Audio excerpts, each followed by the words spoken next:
ایک دن میاں بیوی گھر میں بیٹھے کھانا کھا رہے تھے تو بیوی کی نظر گھر میں لگے درخت پر پڑی جس پر کافی پرندے بیٹھے تھے۔ تو بیوی بولی کہ آپ اس درخت کو کٹوا دیں کیونکہ میری غیرت گوارا نہیں کرتی کہ اس درخت پر بیٹھنے والے پرندوں کی نظر مجھ پر پڑے۔ شوہر بیوی کی اس بات سے بہت متاثر ہوا اور درخت کٹوا دیا۔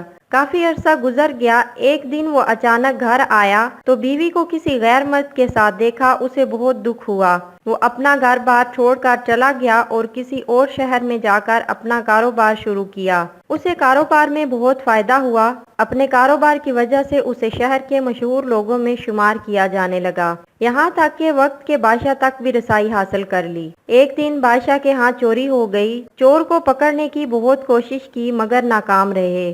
ایک شیخ بادشاہ کے محل میں آتا تھا جو اپنا آدھا پاؤں زمین پر رکھتا تھا۔ کسی نے پوچھا کہ ایسا کیوں؟ بولا تاکہ کیڑے مکوڑوں کو میری وجہ سے کوئی نقصان نہ پہنچے۔ وہ شخص فوراً بادشاہ کے پاس گیا اور کہا کہ اسی نے آپ کی چوری کی ہے۔ جب شیخ کو پکڑ کر لایا گیا تو واقعی جو سامان چوری ہوا تھا اسی کے پاس سے نکلا۔ بادشاہ نے حیران ہو کر کہا کہ ایسے کیسے ہو سکتا ہے، یہ تو بہت نیک تھا۔ تو اس شخص نے کہا کہ میرے گھر میں ایک درخت تھا جس نے مجھے یہ نصیحت کی تھی کہ جو لوگ ضرورت سے زیادہ نیک نظر آنے کی کوشش کرتے ہیں وہ ویسے نہیں ہوتے جیسے نظر آتے ہیں۔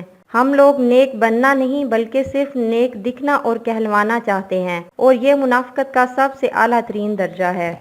بغداد میں ایک بدمعاش نے ایک عورت کو پکڑ لیا اور خنجر نکال کر اس کے گلے پر رکھ دیا۔ لوگ دور سے ڈر سہم کر تماشا دیکھ رہے تھے مگر کسی کی جرأت نہیں تھی کہ وہ اس عورت کو اس بدمعاش کے چنگل سے آزاد کرا دے۔ اتنے میں ایک بزرگ کا وہاں سے گزر ہوا۔ وہ اس بدمعاش کے قریب ہوئے، اس کے کان میں کچھ کہا اور آگے بڑھ گئے۔ اس بدمعاش پر لرزہ طاری ہو گیا اور وہ بے ہوش ہو کر گر پڑا۔ خنجر ہاتھ سے گر گیا اور وہ عورت بھاگ گئی۔ سب لوگ حیران تھے کہ یہ کیا ماجرا ہوا۔ جب وہ بدمعاش ہوش میں آیا تو اس نے لوگوں سے پوچھا کہ یہ بزرگ کون تھے۔ حاضرین میں سے کسی نے پکار کر کہا کہ یہ زمانے کے ولی اللہ سیدنا بشر خافی تھے۔ وہ بدمعاش بولا کہ انہوں نے میرے کان میں کہا کہ تیرے اس فعل کو اللہ پاک دیکھ رہا ہے۔ میں خوف سے کانپ اٹھا اور مجھ پر لرزہ طاری ہو گیا۔ مجھے احساس ہوا کہ میں کتنا بے شرم اور بے غیرت ہوں کہ مجھے میرا اللہ دیکھ رہا ہے اور میں پھر بھی بے حیائی کا کام کر رہا ہوں۔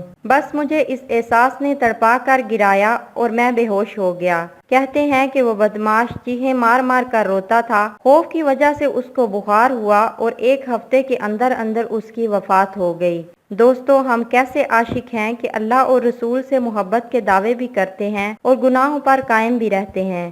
اللہ پاک ہمارے حال پر رحم فرمائے، آمین۔